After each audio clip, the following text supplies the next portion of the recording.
X-Men 97, episode 5. Brain, officially blown. I'm trying to process to do this video. I'm in a shock actually. Wow. Yeah, I've not long finished watching X-Men 97 episode 5. That's how I remember it. My brain. I'm just a bit... I've never seen an episode of a show like that has literally just completely destroyed my brain, and I'm just a bit like...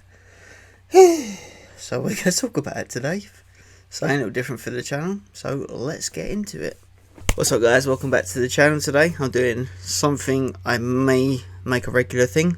I'm not entirely sure.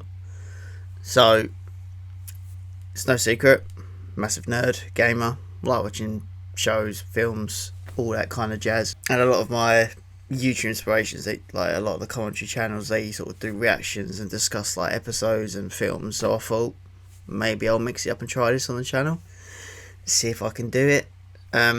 Maybe make it a weekly thing where I'll watch an episode of a show and discuss it, give my thoughts on it, my initial reactions, raw.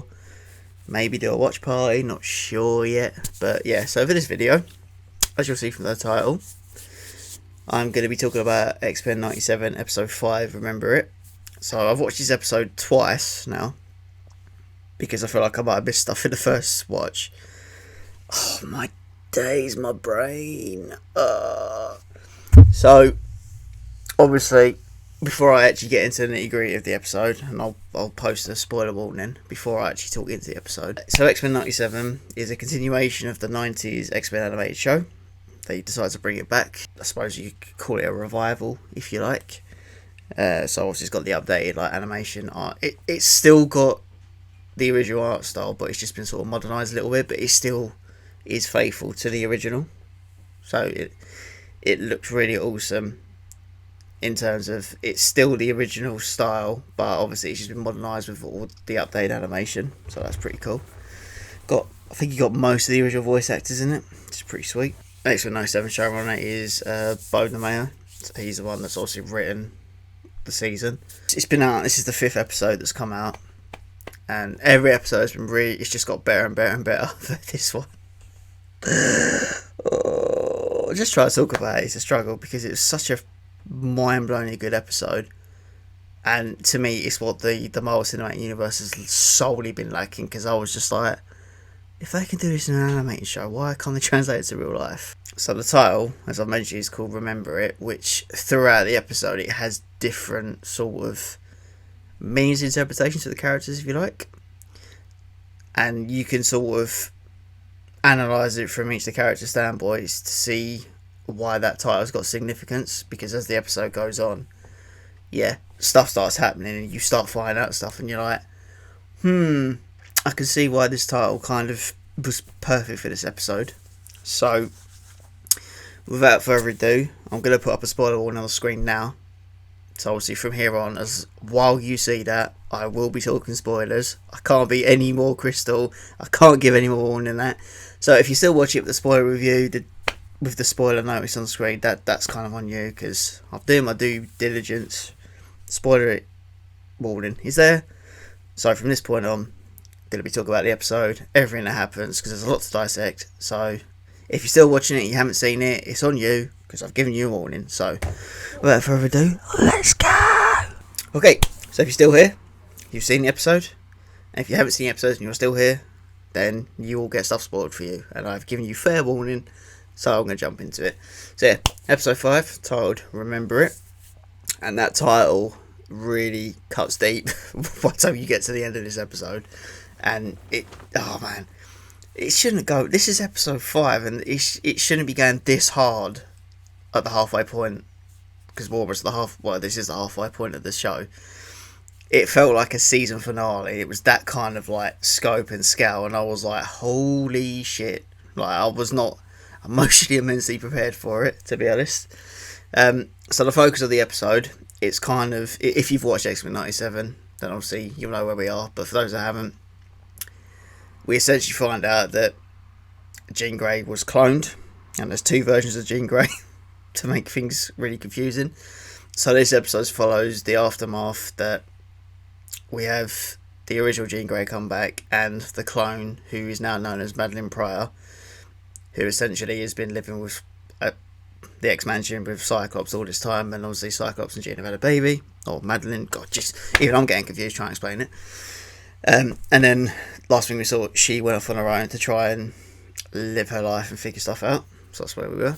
And then obviously we had the aftermath of what happened at the United Nations with like Magneto and Storm losing their power. So there's all this stuff that's kind of been boiling, and this is essentially carrying on from that to see where the X-Men are like at the moment, you know, mentally, what they're going through, how they're all trying to cope with all these changes, as well as mourning the loss of obviously Charles Xavier. He's gone as well, so yeah, there's all these different things going on while trying to push the story forward, and boy does it get pushed forward. So the episode starts with a TV interview with reporter Trish Tilby. I've got notes, so if you keep seeing me look away, it's because I'm trying to remember names of certain characters. And she's essentially interviewing the X-Men to try and show to the rest of the world that they are normal people, and that they do, as well as them being gifted with all these powers, they are people that live normal lives. And the idea that the X-Men aren't anything like to be afraid of, or mutants in general, sort of thing. So it starts where we have like, she's interviewing some of the different X-Men, like you've got Beast, she interviews, who has a little flirty with Trish, who, if you know the comics, you know that Trish Tilby and Beast actually have a relationship. If you're a comic nerd, y'all probably know that. Then you see her interview like Jubilee as well, to get like sort of a point of view from like one of the young members of the team. Things start to go a little sideways though when she interviews Cyclops, and that's where the tension and drama starts to unfold really in that part of the story, because there's parts you see where you have obviously Cyclops and Jean they're just not talking since this massive like revelation. She's two separate people, and Cyclops essentially has been like in love with both of them, so that's awkward. And then you have the classic triangle, Wolverine coming back into the fray between the three of them, which obviously that's a massive famous love triangle in comics anyway. Cyclops is getting asked these questions and he kind of snaps a little bit, and the bit where he snaps to the reporter, it does remind me of like a page from my comic books. I think there was a similar conversation he had where he's just like, you know, we shouldn't have to justify our existence, we've protected mankind tenfold over. And to be fair, he has a fair point, because obviously in the X-Men universe there's all these things like humans are just afraid of mutants and they don't think they should be having rights and stuff, and Cyclops just snaps it, which kind of blows the whole thing up. It's like, cool, got that. Then on the other side you've got Jean Grey's like away from all the reporters trying to piece together a memory, and then Logan goes to see her. They have a little moment as well, and I'm like, okay, that's just complicated things even more, as we do. And then the main bread and butter of the story is what takes part in Genosha. So obviously with the United Nations in this universe, they've admitted to having Genosha be part of it. Now Genosha is obviously a place that Magneto and Xavier try to create together, predominantly Magneto, and it's where mutants can live, be themselves, not have to worry about, you know, being attacked or fear of prejudice and all that. And then Magneto gets invited to Genosha for like this like conference kind of thing. Rogue and Gambit go. Like Rogue gets invited, but Gambit's like, I ain't leaving you alone with him. So the three of them go on this journey to Genosha, and this is essentially where the bread and butter of the story takes place really. What I really liked about the episode was it focuses more on this backstory between like Magneto and Rogue, because it's got touched upon since X-Men 97 started, but we've not really known much. Like there was a moment like when Magneto first came to the mansion and him and Rogue were having an exchange, and then Gambit overhears it, but this is the first time we fully find out what went on. And it's kind of like, it's like this love triangle between the three of them. Like Magneto and Gambit obviously love Rogue, and then she can't choose between the pair of them, and it's just like, okay, this is going to get messy really quick. But what I like about it is it really shares the backstory of Rogue and how she came into contact with Magneto. There's like cool little flashback scene where she's been shown to control her powers, goes to see Magneto, and it just kind of shows how, because of Magneto's electromagnetic powers, like, he wasn't affected by Rogue's like physical touch, because, you know, whenever she touches someone, she takes like their powers, their essence essentially, and their life force, whereas Magneto didn't affect it. So you have this relationship as well, but then you've also got the Rogue and Gambit stuff as well, so it's like, okay, there's a lot to dissect there. But it was really cool how they sort of showed the backstory, and then you kind of get to where they are now. So that was really cool how they did that. I think one great thing about the episode as well, I can't describe it. It draws less on sort of the classic X-Men storylines from like the 1980s and 90s. It kind of draws more from the Grant Morrison and Jonathan Hickman X-Men comics, which I think is what originally the series was based on anyway.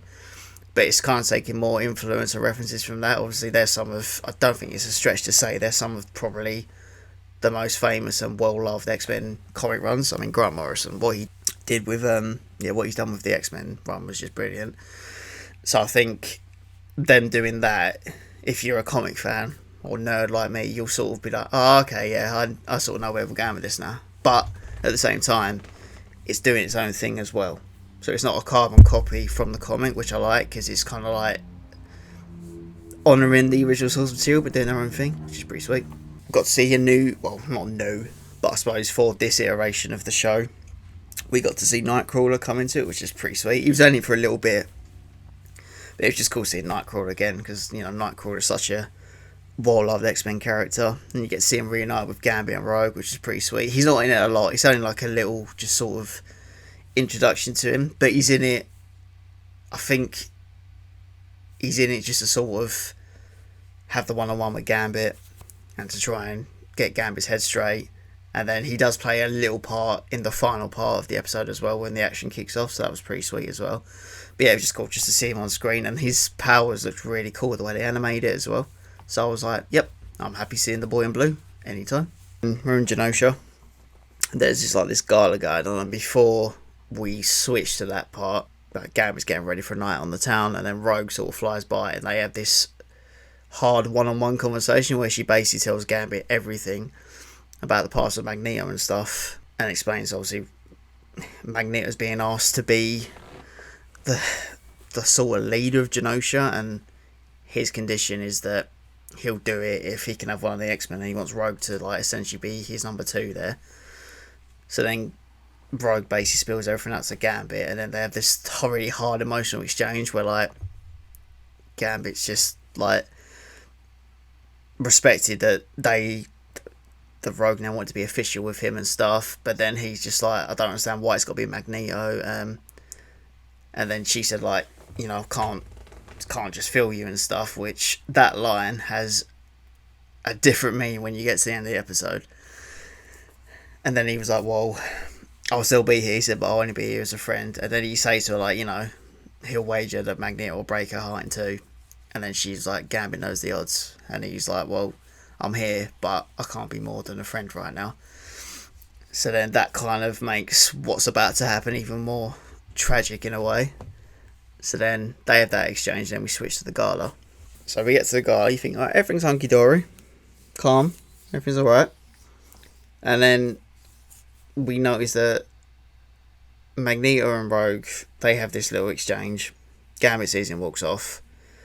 And then we see Madeline, she starts getting this nosebleed. And then he switches back to the mansion and Jean Grey's getting the same. You're like, right, there's something going on here. Maybe because where they're separated, it's affecting them physically. She walks outside to watch like this firework display. If anyone noticed it, there's a little Easter egg, but it's a very split one. But when you look up at the sky, you see an outline of the Watcher. And I was like, that's really interesting, because obviously the Watcher's from the What If animated, it's like anthology series. It's only a split second, but I was watching it, I went, that's really cool that they've got the Watcher in there, because that makes me think that this could be connected to maybe this like animated, because with X-Men 97, it's not essentially connected to the MCU, it's kind of like its own thing, but with the Watcher being there, I'm like, well, that's got some significance clearly. Don't know if it was just an Easter egg for the sake of it, but normally when Marvel throw these things in, there is a purpose. So I was like, maybe we could see something from the Watcher, and I tends to watch like these earth-shattering events, so maybe that was foreboding what was about to happen potentially. So then that happens, and then Madden's out the balcony, and then you see Cable that just comes through like some time portal, and he finds her, and I'm like, what the hell? What's Cable doing here? The importance of Cable, him coming out, because he kind of warns everyone like to get out basically, and I'm like, oh, this is foreshadowing something, isn't it? Something's about to go down. And then I don't know if his time device sort of malfunctioned, but he gets sucked back into the portal, and then Madden realises that's Nathan, their son, grown up, and he even says like, oh, I'm sorry mum, or something along those lines. So then he gets sucked back in, and then within literally seconds all hell breaks loose. So literally Genosha gets attacked by like this, I can't even describe, it's like a super sentinel, it's like a 3-headed sentinel. I'm going to look into it more to see who it is, because it's like this kaiju tall thing, 3-headed sentinel that's targeting all the mutants, which, being Genosha, everyone's a mutant there, apart from the odd human. So it just starts to go off like just attacking left, right and centre. Yeah, so this is where the drama and the chaos ensues at this point. So mutants getting like picked off left, right and centre, it's all going off. And the focus really dwells in on like Rogue, Magneto and Gambit trying to save everyone they can. It's such a like crazy action-packed sequence, and it's what I think the MCU or the live action side's been lacking majorly. Because from like that, it goes off, it goes absolutely crazy. Like the action and the animation is like such a high level. Like it's probably on par with like some of the like different animes that come from Japan. Like it was kind of that, like just like, whoa, this is crazy what they've done with this. Like they've obviously spent some time on this, but man, it's just like from the get-go the effects and the animation were just ridiculous. It's this part where two of the biggest blows like come basically. So obviously, Magneto's telling Rogue and Gambit to try and save as many as he can. He's trying to divert the Sentinels away from the mutants who are trying to escape. So you got Magneto trying to do that, and then you got Rogue and Gambit teaming up. So obviously Rogue takes down a few Sentinels, Gambit's doing what he can to get to some of the other mutants. I think it was the Morlocks he's after, to try and rescue them because they're trapped. And you just see this cool animated set piece where he's on the bike and he's using his powers, like Rogue's taking out Sentinels. It's just so sick. To say shit hit the fan is an understatement. So he gets to a point where Magneto gets absolutely slammed, like he gets battered, and then some of the Warlocks come to his aid, and they see he puts a magnetic field around. So obviously Rogue sees it from the distance, and then Gambit tries to grab her to say like don't, and then he puts some metal around them on a pile to try and save him, covers him all these different scrap metal. Rogue's going like absolutely crazy at this point because she's trying to get to Magneto and he's like trying to save him, and then Magneto makes the ultimate sacrifice. Sentinel gets him and the Morlocks, they're gone, and then Rogue literally just a split like that, she goes into a fit of rage to try and go for the Sentinel, and then Gambit essentially saves her ass at this point because he gets on the bike, he charges up with his powers, he throws the bike at Rogue, she gets slammed, and then Gambit has his moment to try and like put an end to the Sentinel, and oh man, I was not expecting this bit at all. So he's running towards the Sentinel, and then he gets a spike through his side, and I was like, I just looked at the screen and I was like, you've just done that to Gambit, okay. And you think, right, well, that's it. And then Gambit, he has his heroic moment where he knows he's screwed. He knows he's absolutely screwed. And then he charges up this pole, which essentially the energy goes into the Sentinel. And he says one line, the name's Gambit, mon ami, remember it. Boom. Mate, talk about a hero moment. And then the Sentinel gets absolutely blown to smithereens. And then I'm like, there's no way Gambit's walking away from that, is he? There's no freaking way he's walking away from that. So that was his moment. He essentially saves all of Genosha from that. We're at a point where we've lost two important members of the X-Men. We've lost Magneto, who is essentially like Mutant's biggest defender. We've lost Gambit. And it was just like, what have I just watched? Like I just felt literally emotionally broken because it was just like, I've watched a lot of episodes of TV shows and movies and stuff, but yeah, this one just hit hard, man. Like the way it just goes from 0 to 100 so quick. I was like, okay, Right. Doesn't end there though, because then it switches back to the X-Mansion, and obviously Cyclops, Jean, Beast, Logan, they're seeing all these images unfold on TV of what's happening in Genosha. Obviously they don't know what's happened to Rogue and Gambit and Magneto, so they're just thinking the worst, rightly so. You see all the images of TV unfolding of what's left of Genosha, and then you cut, and this was the perfect way to end this episode. You cut to Rogue that's holding Gambit, like he's lifeless, like he's battered, like you see how messed up he got. She's just holding him, just like pouring her heart out, and obviously when she touches people, she can take their essence and feel them. Gambit's gone, and then she just breaks, and all she kept saying was like, "I can't feel you." Episode ends, and I was just like, "Oh my god!" I just watched the credits. I just sat there absolutely broken because I was like, oh, that was a phenomenal episode. But my god, I was not prepared for that. Not episode 5, man. It was kind of like a season finale episode. It was that ridiculous, and I was like, I'm going to need a minute to process this. And there's not many of these shows that do that to me, but I was like, okay. I was like, what now? It's an action-packed episode. A lot happened. So you got these two stories, but the events that happened in Genosha, obviously, it's just this X-Men series was always sort of more. It was always more catered, sort of more toward an adult audience. But man, this one went adult hard. Like with all the themes in it, that action was just absolutely savage. And now we're at a point when it's like we got to wait till next week to find out basically what's going to happen from here. Like if Scott and the others are going to go to Genosha, I don't know. Final thoughts on this. It's not a stretch to say that Remember It is easily the strongest episode in X-Men 97 so far. Dear God, man. Like, it just had everything. The storytelling, the character relationships, the action. Obviously, you really feel something's building, something's coming.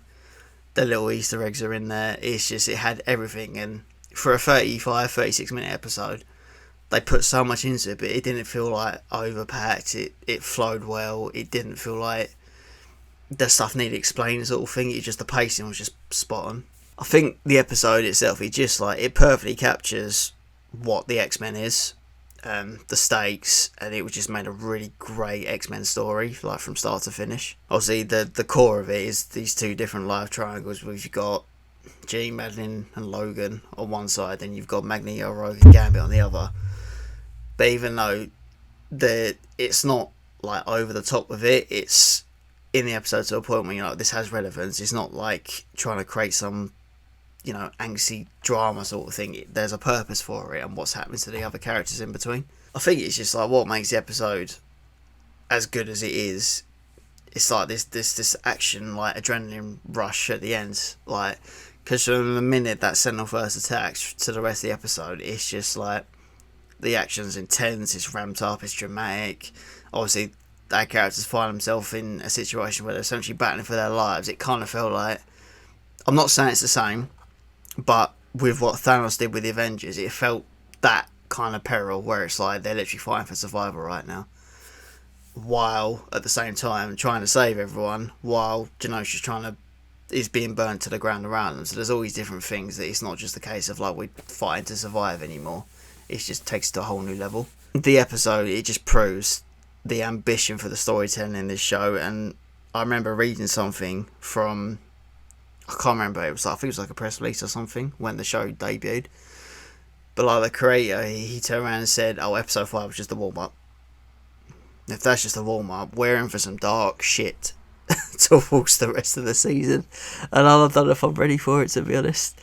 But no, it's just I don't really sort of do ratings off them, but I would have given this 10 out of 10. It was just from start to finish, man. It was just everything me personally would love in like an X-Men story, just a story in general. It's just like it was that good of an episode. I was like, I didn't want it to end, but when it ended, gee God, does it punch you in the gut? It's like, okay, I need a week to try and process this. Like, I watched it twice just because there was stuff I missed the first time around anyway. So I was like, right, okay, watch it from the video and I can maybe talk about it. I think one of the strong points about this show, because I think everyone thought it was going to be this nostalgic trip, like everyone's going to be riding on the nostalgia high. It doesn't do that to a point, like, because obviously they could have gone in a direction where they could completely run nostalgia, be a bit maybe lazy with the storytelling, but it doesn't just rely on nostalgia. It's forging this like new sort of path for the X-Men and these characters, while sticking true to what's come before, obviously the comic source material, but it's bringing something new to it as well, and it's just making it more like mature, I guess. There's more themes in it that are relevant to obviously what's going on in the actual world they're building, but there's stuff that could apply to real life. And yeah, just to round off, like, absolutely freaking amazing episode. Like, it shouldn't be kicking the door down that hard, episode 5. Like, to do what they done in this episode, I'm just thinking, well, if that's just episode 5, which is essentially the halfway point, what is going to happen at the back end of this season now? Because, like, it could have been that easy, could have been like the season finale. It could have ended on that, and then we've had to wait till season 2. It was that kind of scale, but oh mate, honestly, it was just, my brain doesn't get blown off them when I watch stuff like this. But I love the X-Men anyway. Like, this was one of my favourite shows growing up as a kid. It's got like importance to me. Like, I loved it a lot. It taught me things about the world growing up. See the characters each for every reason, love them all. And like, Gambit and Rogue were always probably like in my top 5 X-Men characters, but I think this episode in particular is just giving them more depth to the character. Mate, I'm gutted that obviously Gambit's gone. I think maybe with Cable coming back, there could be an element of time travel where he may come back to try and fix this. I don't know if they're gone for good, but if there was, what a way to go out. I mean, that line that Gambit says before he goes, it's just, yeah, that's going to be one of those standout moments, because if you're going to go out, what a way to go out. None of this overtold speech. He literally says that one line, and that was bad enough. But then when it ends on Rogue just saying that she can't feed him, I was like, oh, I was not prepared for this today. So, yeah. But nah, what episode? Absolutely loving X-Men 97. I think it's one of the best things out, not just the animated series, but just a show in general. It's doing everything right. It's ticking all the boxes. It's even competing. Like, I'd say at the moment it's probably doing better than Invincible as well, because Invincible's great. I don't know, I just think X-Men 97 is doing everything well. It's not missed a beat so far. Episode 4 was kind of like, it was okay episode, but this one just kicks it up a gear massively, and now we're like, oh, okay.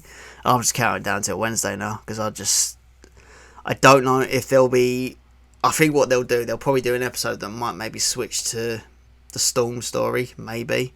And then I reckon episode 7 we're going to pick up from here, which means we might have to wait 2 weeks to see what happens after this one. But I think that'll be good to see what Storm's up to, and then come back to this. So I think that's maybe what they'll do. I don't know what the next episode's titled, actually. They have released a trailer for it, but I'm like, no, I'm going to wait. But yeah, that is my very rambly review of X-Men 97 episode 5. Remember it? That's just so much to dissect. Like, I have all these notes and stuff, and I've just kind of got off the cuff a bit, to be honest, because as I'm talking about stuff, my brain's going to another thing. I'm like, oh yeah, I'll talk about that, and then I'm trying to go back, and I'm like, oh wait, but this happened. Yeah, it's all over the place. But yeah, I might maybe try to do these going forward, because I'm trying something different with the video as well. So I'll see what this comes out like, and if I like how it looks, then potentially I may be doing weekly episode reviews and stuff for shows. But yeah, I had to do a video for this, because I was like, it's too raw and fresh in my brain, and I just need to I need to do it in a video review format. But yeah, that's my review on X-Men 97 episode 5. Remember it. Hope you guys enjoyed it. It is all over the place, so apologies. But yeah, let me know what you guys think of the episode. Did you love it? Did you not like it? What was things that cut deep? And yeah, just let me know your thoughts in the comments below. We can have a little talk about it. But yeah, I'm gonna go and try to salvage my brain now, because oh man, I feel like I want to watch it again. Like, it's that good. But yeah, I'll catch you guys in the next video. Thanks for watching this. Enjoy my ramblings. Obviously, follow me on all my socials, which will be in the description below. And yeah, Thanks for watching, and I shall see you guys on the next video. Until then, peace out.